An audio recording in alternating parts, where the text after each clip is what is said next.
let's start our conversation today by getting to know you guys, getting to know a little bit about yourselves, and why you guys where you guys are today. I find it really um, beautiful, really. Every time I have a conversation with anybody and I ask this question, tell me why you're doing what you're doing today. Tell me why we're working in the field that you're working today. The stories that come with that, sometimes is like my daughter, she's been saying ever since she was able to speak, she's been saying that she wants to be a baker, that she wants to be a chef. I mean, it's something that it's just been deeply rooted in her system, right?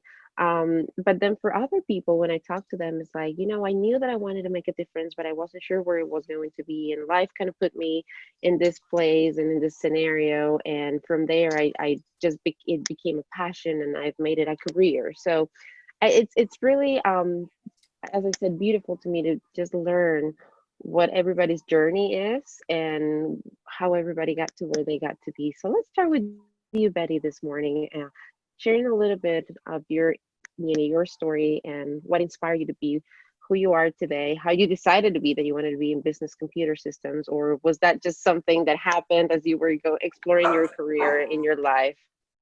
Yeah, thank you for that question, Cris. I think I happened upon being the Associate Dean of the Business Computer Systems Division because in my life prior to coming to HCC, I've been at HCC for 17 years, but before that I was in corporate America, and then I had my own business of life coaching and executive coaching and consulting.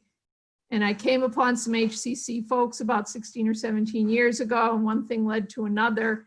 And now I'm on the path of using my coaching and my experience working with people in my administrative role. And just as important, and on many days more important, is my role with students.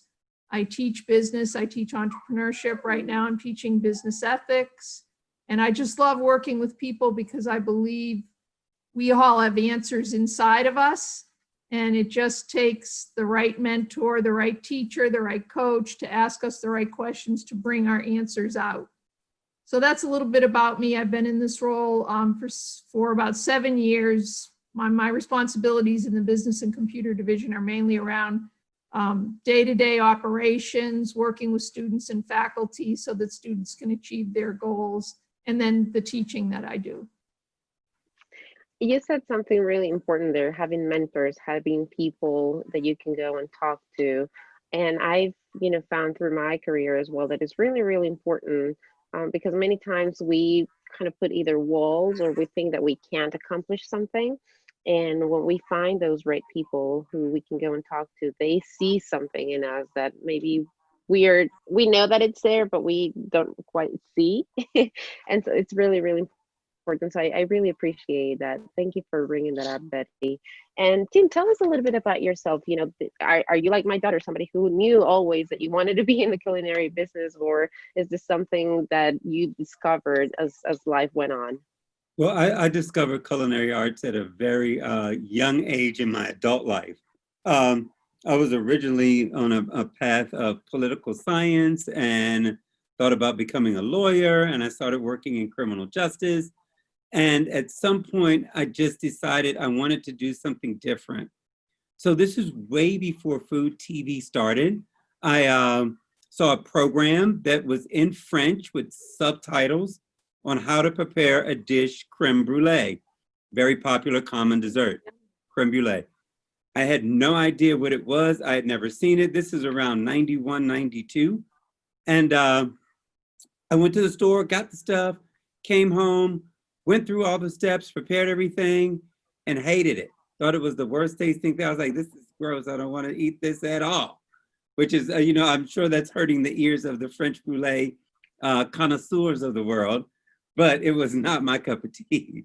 But what I found so rewarding was the process, the understanding, the learning something new, shifting completely into a creative side of thinking that I had never tapped into. Often when you're young, you're on the path that's planned for you. And when I started to experience the process of learning, I decided that I needed to create my own path. So I started looking for culinary programs. I reached out to my local community college, which is also HCC. It was Houston Community College then, and just fell in love with it. Got enrolled in the program, went through the journey. That's been over 25 years ago. I haven't regretted one moment of it, because I truly believe that when you follow your passion, it's going to take you to where you really want to be. And that's what I did. So even in every job that I've had that has led up to department chair, it all has contributed to some facet of who I am and what I bring to the table. So it's been quite a journey, but I'm happy to be where I am today. You exploration, you mentioned, I just wanted to see, and I fell in love with the process. And, that's what I was talking about. Like, sometimes it just happens. I mean, you went from political sciences to something totally different. Totally different, right? Although cooking is a science, and I have to admit, my daughter is great in the kitchen. She loves it. I am not that kind of person. I don't have the patience to sit there and I will put the ingredients together and leave them there in the kitchen, and I'll walk away from it. And so many times I tell them all of my cooking comes with a little bit of a brownie effect, because it's always a little burnt. Yeah. So it has a little coating, an extra coating that shouldn't be there many times. Right, that's the extra flavor. But she loves it. Yeah. She loves it. She's so happy. And so it's important, Betty, you mentioned mentors. It's important to, have those people in our life who we can go and talk to about the ways, the things that we like, the things that we dislike, because they can tell us, okay, maybe this career might not be for you based on what you're telling me. Or sometimes it's that personal process of exploring. And I think that HEC really allows our students, especially when you just graduate from high school. Not very many kids know exactly what they want to do. Maybe they are passionate about many different things. I know I was one of them. Although I always liked communications, I was one of those students who was really good at everything that I tried. So I was like, I could probably do anything. And I know that if I apply myself, I can succeed. So it really took a lot of, personal discovery to figure out, this is what I really want to do. This is what I want to do for the rest of my life. Not just because I'm good, enjoy it as a career. So I encourage all of the students, to, especially if you're on that same boat that I was, where you kind of know that you want to do something, but there's so many other things that interest you as well. Look at HEC as an option to come and explore. I mean, I've talked to people from totally different sciences. We've talked about nursing, we've talked about dental careers, we've talked about mathematics, we've talked about sciences. I mean, we've talked about, and today we're learning about culinary, and we're learning about business and computer systems. So if you're somebody who is not sure and you're like, I think I could do this, or I think I could do that, look at HEC as that platform to come and do it in an affordable way, where you can just come and literally just have a general studies degree and start taking different classes. You might find, like Tim did, that if you take a culinary class, you fall in love with the process. Or you might find that, something different. You might find that actually biology sciences just really speak to your heart, and then find a career path through there. So HEC is a good place to come and explore and decide where you want to go. So Betty, we learned about your story, and now I want to transition and start learning about the actual, business and computer systems degree here at HEC, and the type of professions that fall under this academic area. Because another thing, not just the personal discovery, but it's overwhelming as the student when you graduate and you see all of these careers. Maybe you have an idea where you want to go, but it's not clear. Do I need to go into business? Like, for instance, for me, I was in communications at the beginning. I actually wasn't in radio and television production, because I thought if I wanted to be in this career, I had to do communications. So it's overwhelming. There's a lot of options out there, and many times when we are students just graduated from high school, we don't have that clarity. So let's start bringing a little bit of that clarity to our students, to our people watching and listening to this conversation today, so that they know what the business and computer systems degree is and who it is for. Great. So I think one of the beauties of the business and computer systems division is the broad range of degrees that are available through the programs that we have, as well as for adult learners, for example, who have a degree but want to dip their toe back into something else. So we span everything from accounting all the way through hospitality and culinary and several technical disciplines. I'm going to leave the hospitality culinary discussion to Tim because he's passionate about that area. I am too, but I'll just give a broad description of what else the division offers. So we have 14 degree programs that include business administration, accounting, hospitality and culinary, cybersecurity, cyber forensics, computer science, information technology, and the like. And you mentioned a few minutes ago, Cris, about sort of dipping our toe or dabbling in different things when we're uncertain. And to that point, I wanted to point out our general studies, business, leadership, and technology degree, because it offers a lot of options to students. They take the general education core across the college, but then they can learn a little bit about business or a little bit about technology by taking a Python course, or a little bit about hotel management by taking a hospitality course. And all these credits go to their degree because it's such a broad degree. And then for those students who are more certain, business administration is a very strong degree in our area, as is accounting. And presently we have a CPA track. These are for bachelor's degree folks who are interested in sitting for the CPA exam. And it's very unique to a community college to have this, but they can sit for their CPA licensure. In terms of jobs, there's a saying around the division, which is, all of us work in business. If you work, you are working in a business. So our broad first course is Introduction to Business. And it's an overview of marketing and accounting and finance and all of the different aspects, management, human resources that go into business. And that's the dipping in the toe part. So a student takes that class and say, I really hate finance, but boy, I could do business development. So I think we have a broad group of offerings, and we also have faculty who are either adjunct faculty, and so they're out in the business world now, and they're constantly bringing fresh ideas, or they're using the latest technology and they're bringing that in. Or we have our full-time faculty who have been working in business. I would say the very vast majority of our 30 or so full-time faculty worked in business at some point in their lives and are still involved.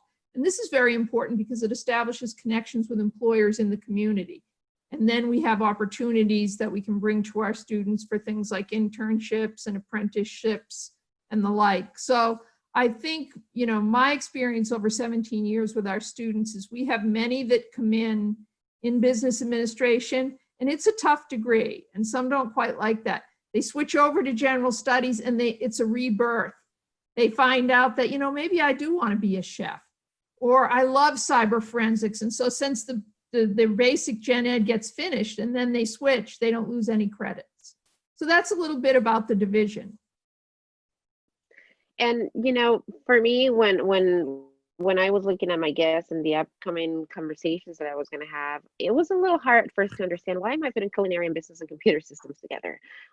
But, you just explained that to me by saying everybody's in a business. And Tim, maybe you can expand on this and help us really make that connection of culinary and business. Sure. Well, in our program, we have 3 degrees that are unique. We have a hospitality degree, which is hotel, events, and restaurant management. Then we have a culinary arts degree, a pastry arts degree, and assorted certificates around that. So you can get a certificate in event management, you can get a certificate in pastry, or a certificate in culinary. So with those 3 different unique degree plans, they all tie in directly to business initiatives, whether it's entrepreneurship or managing. We're really training our people to be not so much cooks. So often we think culinary, we think it means just cooking, but it doesn't. It means management. It means operations.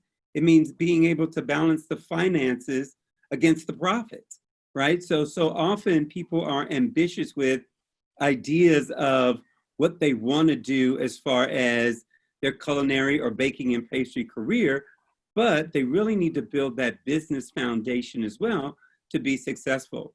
And on the hospitality side, it's incredibly important that they not only have an abundance of soft skills or people skills, but they also understand the technical side of operations as well.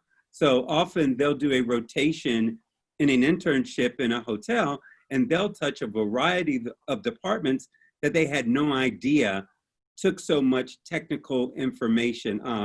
The way rooms are managed, if you can imagine being in the hotel industry, that's all done through technology now. There's no more ledgers of writing down the name and passing out the key. It's all electronically and web-based and app-based, and they have to be savvy and be able to navigate those waters really well. So the business foundation to move forward into customer service is just a huge asset. So tying in with the business and computer division is a great place for us to live. Thank you for clarifying that and for putting it together, because I am definitely on the group of thinking culinary, and I immediately think cooking. I immediately think, you know, like I even smell the aromas at the time. Like, that's really what comes to my mind. Betty, I know you mentioned that you guys have an extensive number of classes. Are there any that you would like to highlight this morning? Any that you feel that are particularly, I don't want to use the word strong, but maybe popular, or maybe actually they're not popular and you want people to know that these are unique to HEC, so that we can take advantage and let people know some of the careers that they can come and learn here at Howard Community College? Great question. Well, the one that's most near and dear to my heart is our entrepreneurship program. And we don't have a degree in entrepreneurship, but we have a certificate and a letter of recognition. And to Tim's point, taking an entrepreneurship class does not mean you're going to start a business tomorrow necessarily. We believe if everyone could develop an entrepreneurial mindset, a way of innovatively looking at things, of solving problems in the world, that is going to benefit them, whether they become a chef or manager of a technology company or actually do a startup. So associated with that, and this is quite unique, is our Individualized Entrepreneurship Program, which takes a student who has an idea for a business launch, even if it's, I'm going to have a food truck, written on a napkin. We take that idea and we take that person, and we develop the person and the idea to see how the two integrate. And that's all done through coaching. And so those courses, there are 13 of them, are very, very specialized, and they're like an independent study. A student entrepreneur meets one-on-one with their coach to work on their business. So I think that I wanted to emphasize that, among other things, because that's such a unique program, I think, to community colleges. And now with COVID, the opportunity for people to start businesses or do gigs on the side is something that we can surely help with. Switching over to the technology area, I think we have a very strong cyber forensics program. And cyber forensics is kind of, you know, dissecting what is going on behind the scenes when there's a problem with a computer, or hacking, or things like that.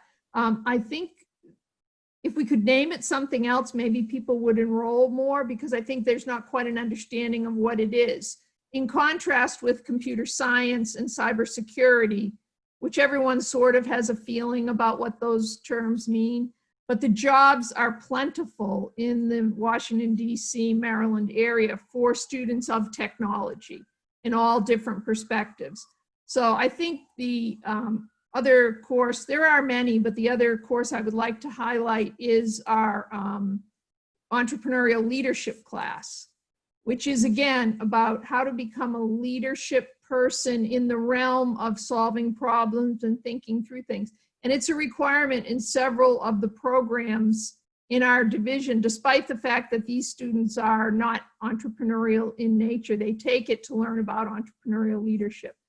So that's a little bit of a summary. Maybe Tim could add some of the highlights of the courses he teaches. We love the ones where they cook things and bring them out to us, but. Those are the favorite ones. Anything where you get a chance to eat is definitely a plus. We need to get back to doing that. Yeah, we can't wait to get back to doing it. But right now, I think one of the primary courses that I think is really going to be a big deal moving back to campus or continuing online is going to be our Serve Safe class, our safety and sanitation class, because we already walk the walk and talk the talk of food safety and handling, but it really does explore and give opportunity to educate on how viruses and bacteria and all these things work, how you can become better at safeguarding your home kitchen to make sure that you're practicing good hygiene, that you're practicing food safety, that you're not cross-contaminating. The importance of hand washing, of course, in the climate that we're in, is just reiterated repeatedly in that course on how to develop really good safe and sanitation practices. So that's one of the strong ones. On the hospitality side, I had the pleasure of sitting in on remote learning class of the events class. And I participated in the student presentations for their final. And I was blown away by the creative energy and dynamic presentations that they came up with remotely. I felt as if I was a one-on-one audience with an event manager pitching me their event for me to engage in. And it was just really a great opportunity to see that energy, creativity from remote learning. It was just spot on for everything that you could anticipate of getting out of a class like event management. You know, Cris, I'm glad that Tim brought that up, because one of the things I think we emphasize across our division is learning in real time and experiential learning. As much active learning and real-time stuff as we possibly can. And as Tim described, it's become more challenging in the virtual environment.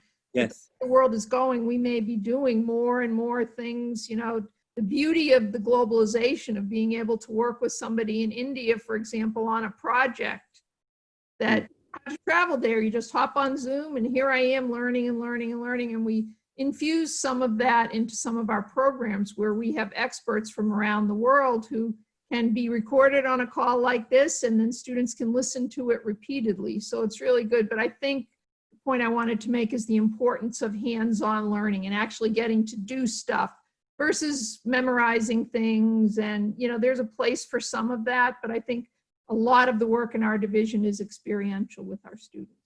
Sure. You know, another thing that you mentioned, Tim, that I think it's a really important point is the creativity, and you know that comes for both. I mean, I think that usually when we think of business and sciences, we think of it as like a strict science. And I took, actually, when I was a student at HEC years ago, when the entrepreneurial program was just starting, actually, I took the class, an entrepreneurship class, and I learned so much. And I actually got the opportunity to participate in a contest at the time where we pitched a business idea, and it really pushed me to think outside of the box, put me completely out of my comfort zone, because I've never considered myself as a business person. But then, as you guys said, life is a business. You know, I'm managing my home, right? I'm looking at the finances on my home. I don't have to have a business to be able to use all of those skills. I have kids. I have to manage my time. I have to manage, you know, all of these things that a business requires as well. So I learned a great deal from that one class. But then, you know, looking at working online, I love what you said, Tim, about, you know, creativity, because these times have really shown us that we need to be flexible, we need to be adaptable, and we need to be creative. And I love seeing the posts online of the weddings that are happening and how people are getting creative on how to connect and how to celebrate birthdays. And you know, when looking at those skills, right, that maybe we think are not something that schools should teach. How is HEC different? Because the fact that I was taking an entrepreneurial class years ago when most of the colleges were not even thinking about it shows that HEC always has been, you know, very ahead almost like of the times, right? And thinking really, how can we best serve our students, not just so that they come and learn the skills or that they learn the subjects, but they also get more from it. So when you guys are looking at the classes, at the courses, at the opportunities, how are you guys looking at those things and coming up with those decisions and offering those opportunities for growth that are farther and take you farther and stay with you farther than just a classroom? I think Okay. the quality of our faculty and the fact that our faculty are very, very interested in our students outside of the classroom. And so I'll let Tim talk about what happens outside of the actual courses in his programs, but across the division, there's lots of opportunities for students to participate in other ways. Community college is sometimes challenging because we don't have a captive audience that's there going back to their dorm every night, and they're coming and going, and maybe they're raising a family and juggling multiple jobs. And so keeping students on campus to do something extra is often a challenge. But particularly in our technology area, we have a Cyber Dragons Club, and they learn how to participate in hacking contests. There is a Women in Technology group, because we found a couple of years ago that the vast majority of our students who were female in the technology programs did not feel served quite as well. They felt one down to some of the young men, and so we wanted to work on all of that. We also had a large Muslim population, and so we wanted to make sure that the Muslim women felt well integrated into what was going on. So that club has become very, very popular. We have an investment club. The other thing I would like to mention is across the board at HCC, programs like Step Up, for example, where students get one-on-one coaching from a coach. I mean, to answer your question of how is it that HCC seems to be on the cutting edge of things, I think that's part of it. The story that you describe of your experience pitching your business idea, that all came because we were watching what one of the leading schools in the world in entrepreneurship, Babson College up in Massachusetts, we were watching what they were doing. And we decided that we could do that at a community college level by arranging some things, by moving some things around. And ever since that pitch, that entrepreneurial celebration happens twice a year, and our best students get up and pitch their ideas. We have community support. The Rotary Club sponsors scholarships in that. So it's really just another example of sort of the icing on the cake, the extra stuff. I honestly believe personally that sometimes it's that's our education more than it is sitting in an intro to business class. It's those other things, those relationships that happen among students and with students and faculty and staff. Tim. Sure. I think from our program's perspective, we've got first amazing faculty and adjunct faculty that are so incredibly passionate about the work and about the student learning objectives that they put the maximum effort in creating an environment where the student really is getting rich content and flourishing. We do a lot of video. So we've got video content that goes into the courses.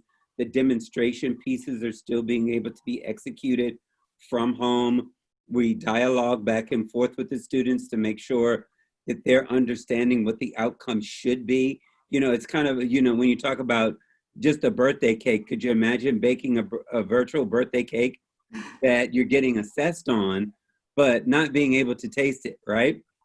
So you have to come up with all the strategic assessment tools necessary to really apply the appropriate learning. So it takes a lot of visual back and forth and conversation about it. So it could be something you're looking for in a particular technique while making buttercream frosting or roasting a chicken, that you need to be able to illustrate that to the student so they get that content piece. And I think the faculty are super passionate about that. And in the virtual world that we live in now, it's just incredible the amount of content that's available externally that we can bring in and apply in, as well as guest speakers. We can have industry folks come in and talk to students about real life experiences and what it takes to make it. So I definitely hats off to faculty, adjunct faculty, and our external folks that come in and assist us with helping provide the rich content that the students so much love.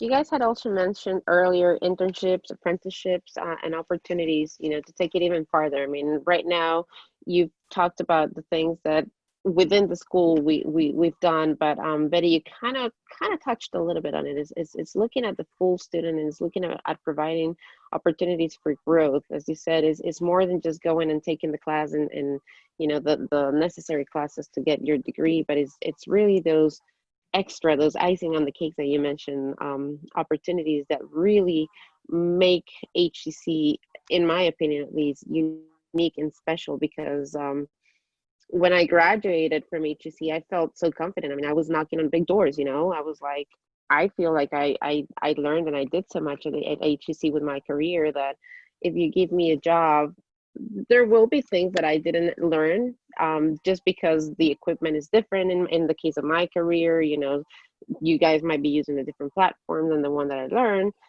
But through the classes and through the different opportunities that HCC offer me, I know that I can learn. I know that I have the basics already in me, and whatever new platform, wherever new environment you put me in, with the right communication, as you were saying, Tim, with the right communication, the right mentorship, we go back to that again, with the right support, I can learn and I can definitely excel. So I want to go back to the importance of, you know, those internships, those apprenticeships, within both business and computer systems and culinary. You know, how does that enhance that learning for our students? So I can generally, and a little bit about the technology, and then I know Tim has a lot going on in his area with that. I think that in this last year, we've developed a very strong relationship with AT&T. And so we have an apprenticeship program with AT&T. We just placed 23 students in their apprenticeship program. And it's quite an intense process on purpose, because they are going to be working in cybersecurity, and we want the students to understand the importance of confidentiality. So they have to go through a background check, and we have to talk to them about, these are the things you really shouldn't do if you ever really want to work for a government contractor or work in cybersecurity. And they're learning this while they are young, even if it's not young in age, but young in technology experience. So the AT&T is a big one for us. I think I could tell you that on a day during the fall semester, I probably get 4 or 5 phone calls from employers in the region or in Howard County looking for interns. And there is something about that that is unique to economic development and to Howard County, where they really do reach out to us. Some of the challenges are matching the students with employers, because we want it to be a good fit for the student most particularly. So to your point, that they have a good experience and a good learning experience. And we try to enhance it with, when you come back to campus after you've worked your 3 days this week at Brown's jewelry store, somebody's going to debrief with you and see how it went. And so that it's not, I like to call it, you know, back in the old days, before either of you were probably born, I used to go to conferences when I was in an insurance company. It was great. Go to the Holiday Inn, go to the conference for half a day and learn about customer service, and then go back to work. It was a great half day out of the office. We got a lunch, we got to talk to our peers, but no one ever said, and how did it go? And what did you learn from this? And what more questions that you have in your mind? So I think that's part of what's unique to HCC and to our division in terms of our internships and apprenticeship programs particularly. Well, with our internship program, we have for hospitality students and for culinary, baking, and pastry students. And it's really about getting that hands-on contact and to understand the business in real time. With the shift of everything that we've gone through in the past couple months, many students have continued to work in their internship as either as an employee or has been hired on. So, and they had to be flexible enough to adapt to the climate change. They went from waiting tables to delivery people. They started to look at different ways of creating selling opportunities from restaurants, right? So the to-go and the pickup and the delivery all came into play. Even some of the hospitality students have been able to transition those customer service skills out of hotel into other operations that require high-profile customer service attributes. So it's been a unique scenario, but overall, the students are still getting rich content And I think moving forward, we will continue to see a lot of diversity in internships and how it plays out and what students are actually applying their skill set to. So it's unlimited at this point of what direction we could be going in.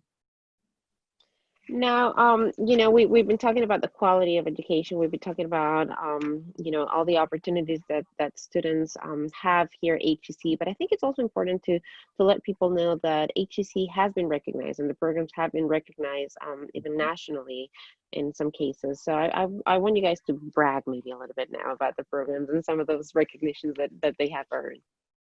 Tim, you want to brag on your programs? Sure, I'll do a little bit of bragging.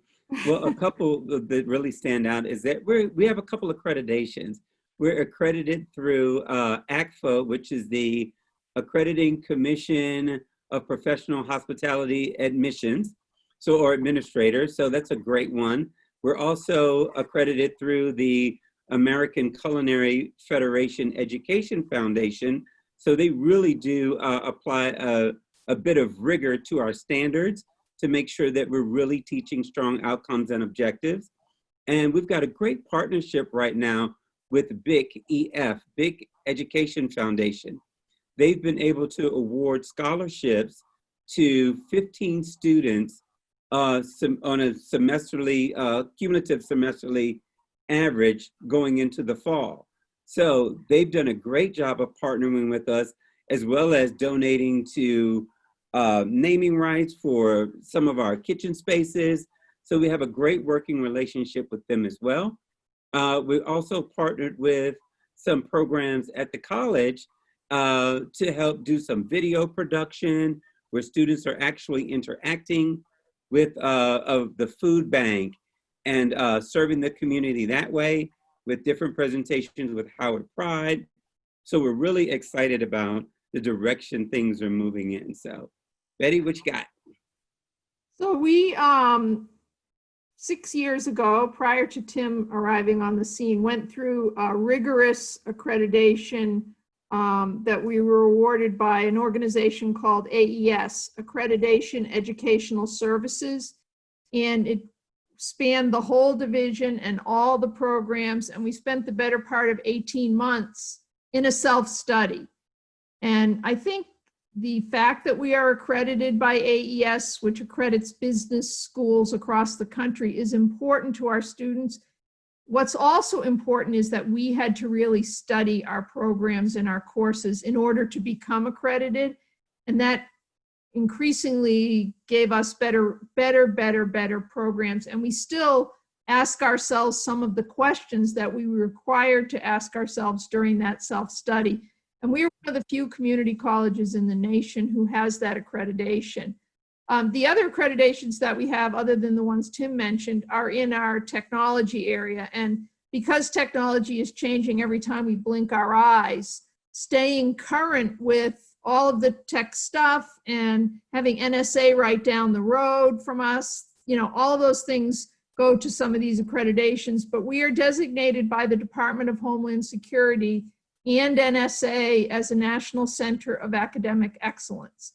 So that's an accreditation that we have to ante up every year and make sure our programs are current. We also have a center, the National Center of Digital Forensics Academic Excellence. So that's for our forensics program that I was describing earlier. And we are designated as a Department of Defense Cyber 3 Crime Center. So these words are important because people understand the language, but again, I think what is more important, especially in the technology area, is that it indicates that these outside agencies are holding us accountable to stay current.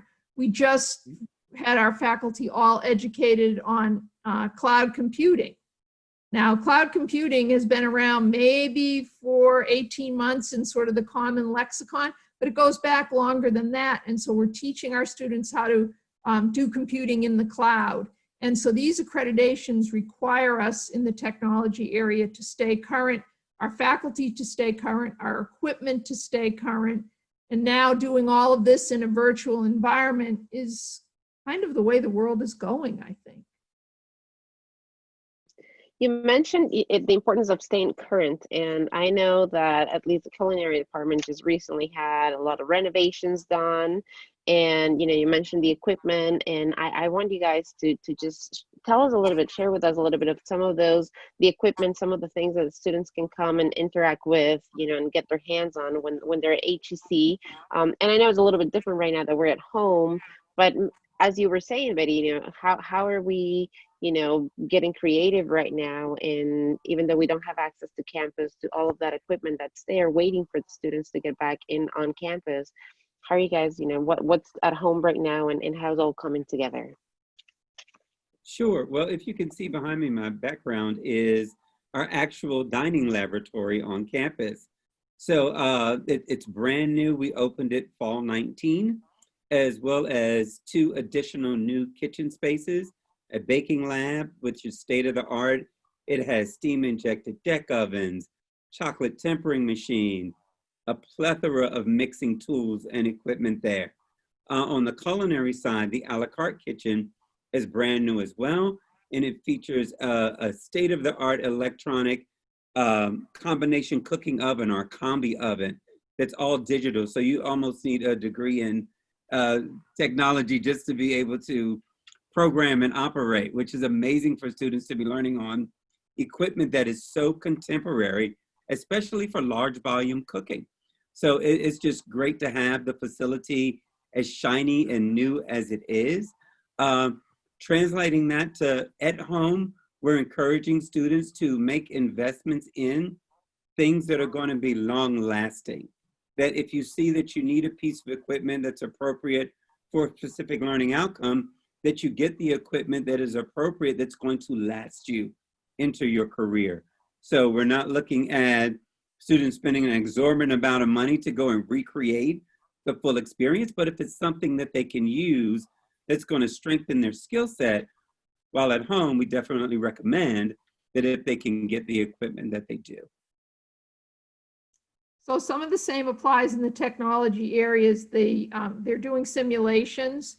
So if you were to take one of the state-of-the-art labs in our SET building, Science, Engineering, and Technology building, and sort of dump it into a simulation, that's how the students are learning from home. And it seems to be quite successful. It took a lot of work for the faculty to transition those labs into simulations, but the marketplace is demanding it. So the smart people in the world are creating these simulations all the time. And because of our accreditations, we can get our hands on the simulations pretty quickly.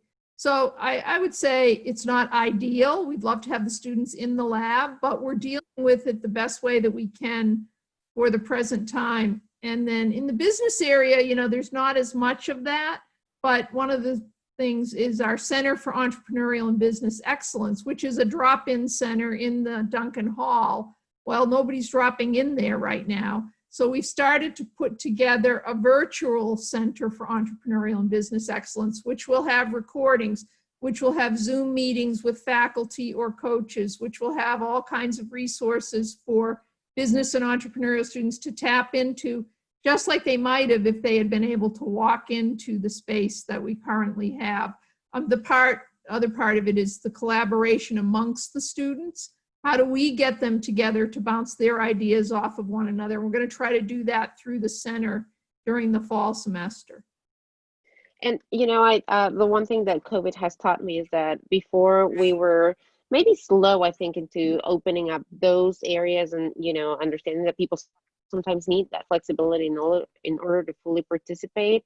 So one thing I appreciated, at least for the radio station, before, if people could not make it to the studio, many times I just couldn't have the interview done. Well, through COVID, I've learned that yes, I can have the interview. Yes, we can, still conduct the interview and still be effective. So I know that for many businesses and for many of our schools here at HEC, we've learned how we can even serve better and more of our students, like with the Entrepreneurship club, for those who might work and might not be able to be back on campus to have that meeting. Well, if we continue to expand and we continue to offer this opportunity to do it online, I think it really has created opportunities, and it really has taught us that we can be more flexible, and we can by using technology and utilizing, all of this media that we have right now, we can reach more people and we can help others. When people come to HCC, HCC is a 2-year school. When they graduate, let's start with culinary. Are they ready to go and work? Are there transfer opportunities? Is this, the type of career where kids come, study for 2 years, and then have everything they need? Or is this a career where they should be looking at 4-year schools? Well, Guide us a little bit through that process. Sure. There's 3 really unique pathways that a student could take after graduation. They could continue on to a 4-year degree plan. They could go to the Culinary Institute of America, Johnson & Wales. They could continue on with enough foundation coursework that some of that would transfer so that they would be not starting from the very beginning all over again. The second unique way is to go into some type of entrepreneurship, owning a food truck. A food stall is very popular right now that is independent and self-managed. So a student could go in with a 2-year degree and have the savvy skill set to say, I'm gonna operate my own business from this food stall. And the third avenue is to go into a corporate plan of some sort, to go into a chain or a larger branded opportunity, join in a kitchen with a hotel, and coming in as potential management. So you may come in as a supervisor or an assistant manager or kitchen manager, but you could easily progress and move to executive chef, food and beverage director. So you could create a career path through corporate. So you could go entrepreneurship, corporate, or on to 4-year. And how about in the business and computer world, Betty? What are the options for students coming to HCC? Should they be looking at the 4-year schools, or is this also certificates where you come and study your 2 years and can just join in the workforce? I think as Tim described, it's both. I would say the majority of our students in the business and technology programs will transfer to a 4-year school, particularly those schools in the Maryland system. A lot of our students transfer to Towson or Salisbury. Some go out to Frostburg. Lately, the University of Baltimore has been getting a lot of attention from particularly our business and entrepreneurship students. We've had more than 10 students lately go down to University of Baltimore on a full ride, scholarship, dorm, everything. And the unique part of it was these were students who had a business idea, who really wanted to start the business. So UB will take them, their idea, put them into their business program there and help them finish the process of getting their business up and running. It's called the eFellows program, and it's a funded opportunity at the University of Baltimore. And then of course we have students who aspire to go to school out of state or to go to a private school. And we've learned that our general education core and our business core 9 times out of 10 will transfer. Once in a while, we have an issue with a particular course that a school wants to teach at the junior or senior level in college. So that's one option. And I would say that's the greater option that our students take. They transfer. But we do also, to your point, have certificate students who are changing careers, especially today with everything that happens. People's careers have fallen apart to a certain extent. And so I think we will be able to provide guidance to those people about, okay, well, you were in a supervisory role in an accounting firm. Maybe you can become an accountant in a business instead of in an accounting firm as jobs change and, shift around. And so our certificate programs help with that. I also think that just coursework, as much as I think a degree is important, for some adult learners, it's the coursework that will help them to get a job or at their employer to become more educated and therefore move up in the ranks. We see a lot of, I would say 30, 40 somethings in some of our classes who are thinking about changing or just want to become more credentialed, more educated. Some of them are lifelong learners. They just want to be in class. And the CPA track, I'll bring that up again because that's very, very, and becoming increasingly more popular for students who already have a bachelor's degree, come in and take the business courses and then sit for the CPA exam. The other thing I just wanted to add, somewhat related to this, is how we're really looking at business analytics. And so that, again, is a bridge between technology and business, that every field has data that needs to be looked at, data dashboards that need to be analyzed. We're becoming a very data-driven world. I don't think that's the happiest thing all the time. We still have to remember that there's people walking around in this data-driven world, but being able to be a student who can look at a chart and interpret that is something that employers are really demanding. So they don't do the analysis, but they're able to look at the analysis and understand what it means. So we're thinking about infusing a lot of that into some of our existing business courses rather than creating new courses. Let's see how, if you're taking a course in supervisory development, what are the digital dashboards you need to be looking at to understand supervision? You know, I love that you're both talking about how driven your programs are by what's happening in the market. It's not like you guys sit down and say, okay, this is the trajectory that I went through, and you know, this is how it should work. It's like you guys are looking constantly at, okay, what's the market doing? What's the situation right now? What are we seeing that's needed in both business, computer, and culinary and hospitality, you know, and how can we incorporate that into our program. So I really appreciate that, because it's keeping it fresh, it's keeping it up to date, it's keeping it, you know, timely. And that's important as a student going in and making sure that the classes, that your investment of time, your investment of your money is preparing you for the current market, not for what worked maybe 10, 15 years ago. Because as you said, Betty, earlier, literally we blink and something has already changed in technology. You know, I mean, Facebook is a clear proof of that. Like today, Facebook worked one way, tomorrow morning there's an update and it's like, okay, wait, the things that were here are not here anymore. So where do I go? And it's important to stay up to date, even just for little things like that.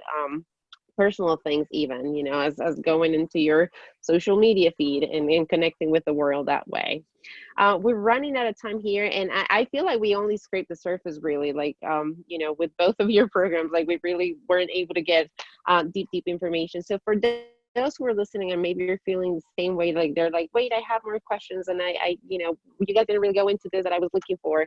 How can they connect with you guys right now that HCC is not open physically? How can they get in touch? Let's start with you, Betty. How can they receive information if they have questions, if they would like to explore a career but are not sure? You know, any type of questions that they have, and they're like thinking, I think business and computers for me, but I'm not sure, and I just would like to talk to somebody. How can they connect with you right now? So my email is E for Elizabeth, Noble, Noble, at howardcc.edu. If you try B for Betty, you won't get me. So mom gave me the name Elizabeth, so we have to say E Noble. The other way is through my office phone number, which is 443-518-4111. I pick those calls up on my email all the time, and have recently had several Zoom conversations with students or potential students who do have questions. So I either can talk with them myself or refer them to the faculty member who may be closer to what their area of interest is. Great, and same for you.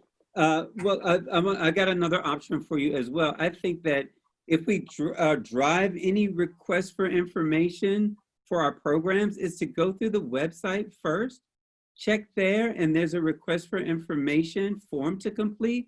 Once that's completed, it gets routed directly to me. I can see it, reply to it. I can also give you my contact information. I'm T for Timothy, Banks, B-A-N-K-S, at howardcc.edu. And of course, my phone number is 443-518-4469. And that shoots me an email as well. So leave a message. I usually return as quick as possible. I try to. But the request for information form is really great, because I now have a name. I now have an email to reply to directly. You can really contemplate what your questions may be. If you say, I want to know, is it a 2-year program? Do I need to get the certificate first? How many credits?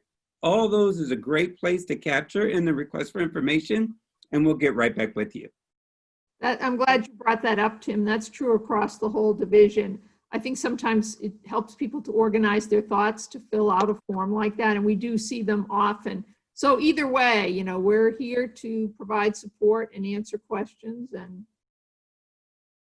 And we are here, as you said, Betty. I mean, it's important to remind everybody that just because the building itself is closed, you know, we are all still working. We're all still here for you. We are at home, from home. So just be patient with us when you try to communicate with us. As Tim was saying, we try to stay connected. We try to be really, you know, looking out for information that people are looking. But in this new way of operating, you know, our personal life a little more together than to our work lives right now, so they can kind of mix and match sometimes, and that might take us a little longer to get back to you, but we're here for you. We are definitely ready to help you, to answer your questions, and I really appreciate you guys taking the time to speak with me this morning. Is there anything else you would like to add before we wrap our conversation up this morning? Well, primarily that Tim. we're really working hard to make sure we've got the right amount of content, that students really get a quality experience without being in the laboratory sometimes. So trust us when we say we are busy trying to figure out what's the best way to get you all that that you need, because we want you to be successful ultimately. Yeah, I would just add that if you're a student at another school and you're trying to figure out what to do, whether you should go back to your campus because of COVID or not, or take a gap semester or a gap year, the HCC environment is a perfect place to spend time taking a course or two that will transfer back to your four-year school, wherever it is. The faculty can work with you, as can our advising office, on how that would all work. And so avoid some of the boredom and come and take an HCC class in the fall. Absolutely. Come learn, come have fun. You know, if we continue to be at home, we continue to be in this remote environment, why not use that time to just keep growing, you know, keep learning, exploring new careers. As you said, it's not just for those who are just graduating, it's for those who maybe their jobs went away, or maybe they're still working, but they're like thinking, I think I would really love to try something new. You know, it's a really easy way to explore, especially right now that we're at home. Just go back to school, go back to HEC, see what we have to offer, dip your toes, as Betty was saying earlier, in something that you feel that you could be very good at, that you're passionate about. You might just fall in love and then end up making it into a career, like it happened to Team. So thank you both so much for your time, and thank you for speaking with me this morning. I've learned a lot, and you know, it's great to see all of the things that HEC continues to do for all of our students and for all of our staff. So thank you so much.